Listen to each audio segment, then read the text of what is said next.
What is up, guys? My name is Steve. Thank you for stopping by my channel. I'm just an American guy on a journey to discover my English and Irish ancestry. Today, I thought we'd check out the top 10 British foods that confuse the rest of the world. I have no idea what to expect. Is haggard a thing? Why do I know the word haggard? Is it maybe I'm wrong on that, but for some reason I have this word haggard in my head. Haggit, something like that. I don't really know what that is. I just know that it's supposedly a weird food. And I could be wrong on my pronunciation. That's just what pops into my head. The other food I really think about is fish and chips. And I was told in the last video I did with food words that fish and chips was a very popular dish like I thought. But that's not really something that confuses me. That's delicious. And I wish I had somewhere around here that actually made good fish and chips. It's definitely something I'm going to be checking out when I get over to the UK. So anyways, guys, let's go ahead and check this out and see what these foods that supposedly confuse the rest of the world are. These dishes really do give food for thought. Welcome to Watch Mojo UK, and today we'll be counting down our picks for the top 10 British foods that confuse the rest of the world. Before we begin, we publish new content every day, so be sure to subscribe to our channel and ring the bell to get notified about our latest videos. For this list, we're looking at British foods that baffle foreign visitors, either because their names are misleading or because their ingredients are so unusual, it's a wonder anyone would choose to eat them. What was that? Number 10, is that a potato? Scotch eggs. I don't think I should have eaten that Scotch egg. Is that egg with the sausage wrapped around it? Never mind, not important. This popular British snack consists of a hard-boiled egg enclosed in sausage meat and breadcrumbs. London's Fortnum and Mason department store supposedly invented them in 1738, although other sources claim they originated in Yorkshire. The earliest recipe for Scotch eggs, at least in print, dates back to 1809, which recommended they be served hot with gravy, though they can equally be eaten cold as a picnic food. The taste of Scotch eggs can vary depending on where you eat them as well, with different UK regions using their own local sausages in the dish. Michael, would you like a miniature Scotch egg? Oh, not for me, pet. I've got myself a steak and kidney pie. Number 9. Where is Gordon Ramsay from, by the way? I just noticed him and I realized, oh wait, yeah, he's British. Where exactly is he from in Britain?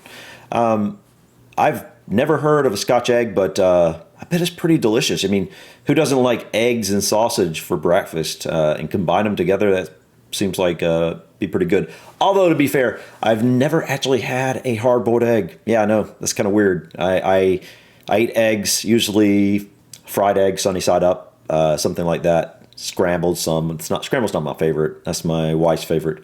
But yeah, I bet that could be pretty good. I bet it would be pretty good. Deep fried Mars bars. This nation brought the world television, the steam engine, golf, whiskey, penicillin, and of course, the deep fried Mars bar. You find many unusual foods on a British chip shop menu, from curry sauce to mushy peas, but surely none is stranger than a deep fried Mars bar. These calorie-laden snacks are made by dipping a chilled Mars bar into the batter normally used for frying fish. Yeah, that makes sense. Chocolate Chilled isn't fattening enough on its own, right? The snack was apparently invented as a novelty item in the Haven chip bar in Scotland before growing in popularity. What will people think of frying next? Pizza? Oh no, wait, they've already done that. Is that any good? Anybody ever had one of those? I know at the fair around here, you see certain candy, chocolate bars be fried. I've seen a Reese cup be fried before. I don't know if I've ever actually had a Mars bar. I'm not sure. Is that a British chocolate bar? I've heard of them, but I'm not sure if I've actually had one. That'd be interesting. That's something I look forward to doing. That's something I'm definitely going to do. Is I'm going to try some different British foods. Even while I'm here, I'm going to try to, at some point, get a hold of some British snacks and stuff, and maybe some British drinks, and try some of those. I have to see how I can get a hold of them. Anyway.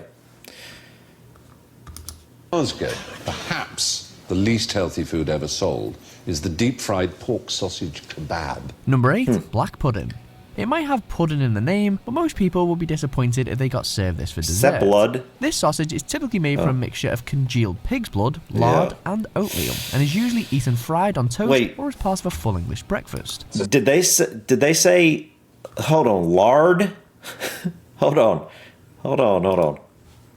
Toast or as part of a full English breakfast. It says black pudding. Hold on. And is usually eaten fried on toast or as part of a full mixture of congealed pig's blood, lard, and oatmeal, and is usually eaten fried on toast or as part of a full English breakfast. No. It says black pudding. No. Black puddings are no good to us. Lemon cheesecake, it is not. Black pudding is most likely to have originated from times of hardship, when butchers would use every last part of an animal that makes for sense. food. And whilst Absolutely. it might not be to everyone's taste, it was acclaimed as a superfood in 2016. I bet it Number is. 7, mince pie. Does anybody out there actually eat blood pudding? Obviously, some people do. I'm just wondering if anybody that's watching this, anybody in the comments section, do you actually eat that? What's it taste like? Do you enjoy it? I actually think without the oatmeal is what throws me off. I actually like oatmeal, but for some reason I think of combining that with congealed blood. I don't know why that just turns me off. I would probably consume like the blood itself before I would consume it with combined with oatmeal. I don't know why. It may be great. It just, I don't know. Something about that's just not definitely not something that sounds delicious to me. Originally, these short crust pastry pies were made with real mincemeat, but nowadays the filling is a mixture of dried fruit, peel, and a type of animal fat called suet. Okay. Eaten at Christmas, the pies are commonly spiced with cinnamon, cloves, and nutmeg that's good. to I represent bet. the gifts I bet presented that's really to good. Jesus by the three wise men. Visitors to the UK Oh, yeah, that are looks often put off delicious. by this dessert's name, but that's not necessarily a bad thing, is it? It just means that there's more left for the rest of us. Mince pie, anyone? Number 6, bubble and squeak. Bubble and squeak. It's piping hot. This traditionally British dish is typically made from the leftovers of the equally traditional Sunday roast. Potatoes and cabbage are its core ingredients, but other vegetables can be added, such as carrots and Brussels sprouts. Okay, The yeah. possibilities are pretty much endless here. The potatoes are mashed into the cooked cabbage, then fried in a pan and eaten That hot. looks like it's actually The really name good. Bubble and squeak is said to come from the sound the ingredients make while they are cooking in the Makes pan, sense. and not from the effect they have on the diner's stomach when they reach it. Number 5, toad in the hole. Yorkshire pudding, a humble batter made from eggs, flour and milk or water, was voted the top British regional dish in 2016, beating Cornish pasties and scones and cream. Or is that scones? But toad in the hole only increases the delicious factor by adding sausages to the dish. As for the origins of its admittedly pretty left field name, some people suggest that frogs were once included in the dish, and others that the finished meal looks a bit like toads submerged in mud. And honestly, what could be more appetizing than that? Does Toad offend you? No, but sausage in the hole sounds fantastic. Number 4, steak and That kidney looked pretty pie. good. Steak in a pie? Sounds great. The kidneys, though, take a bit more explaining. Of course, offal is hardly unique to Britain. When you consider, though, that the function of an animal's kidney is to produce urine, it makes it particularly hard to see why anyone would spoil a steak pie by adding them into it. In Victorian times, oysters were used instead to bulk out the pie, but when shellfish prices rose, kidneys took their place. Organ meats are And surprisingly, full of the nutrition. pies are still hugely popular in Britain, not least on football stadium terraces. Steak and kidney pie. Steak and kidney pie. Number 3, spotted dick.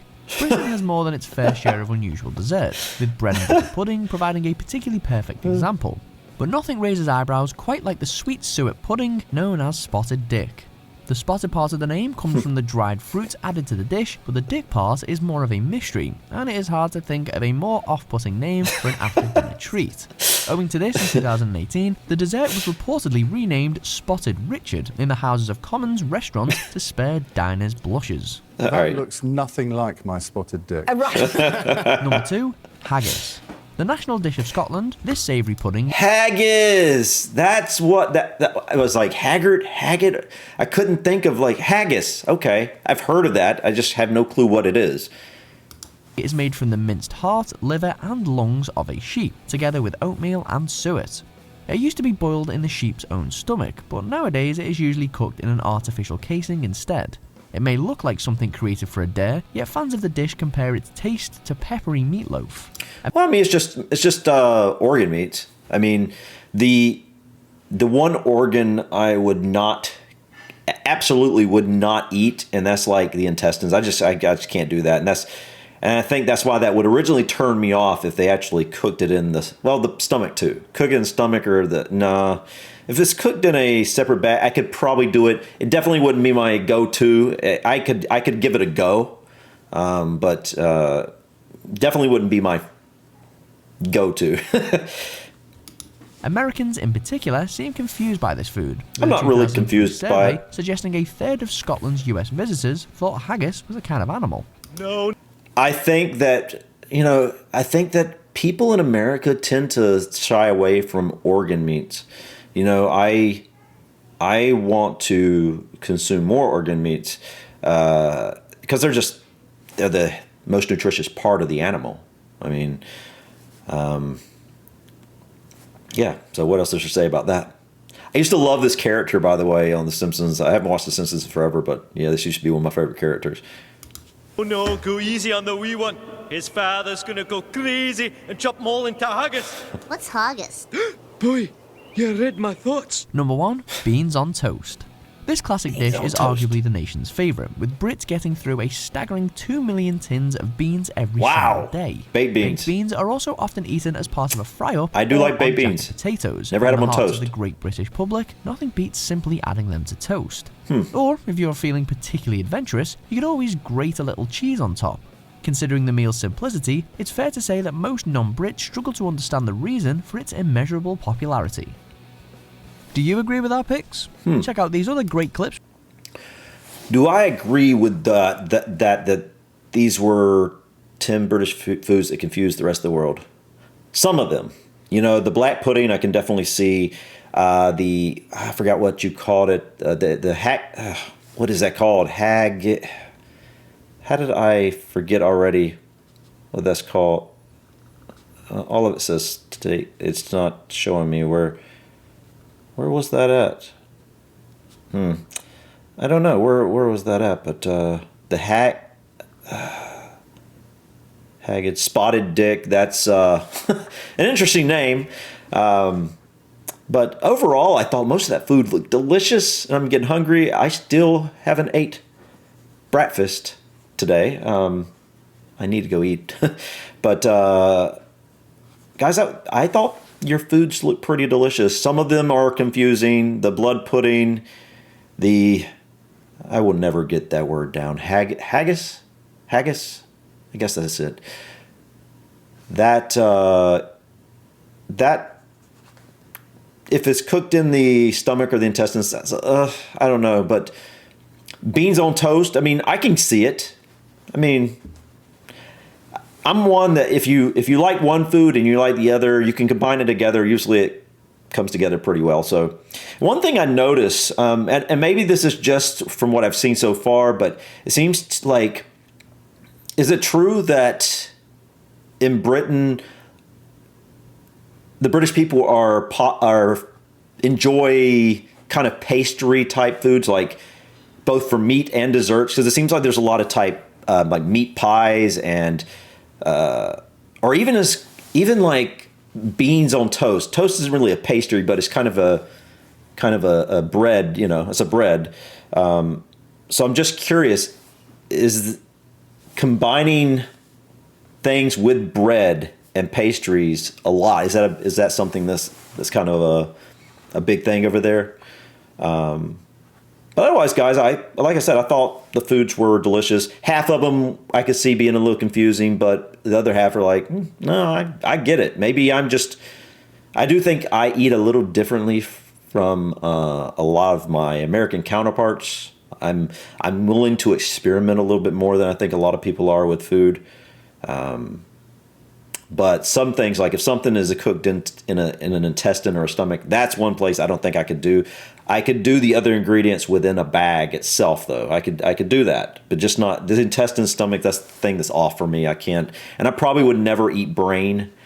But pretty much the other organs I could do. Definitely liver, heart, kidney.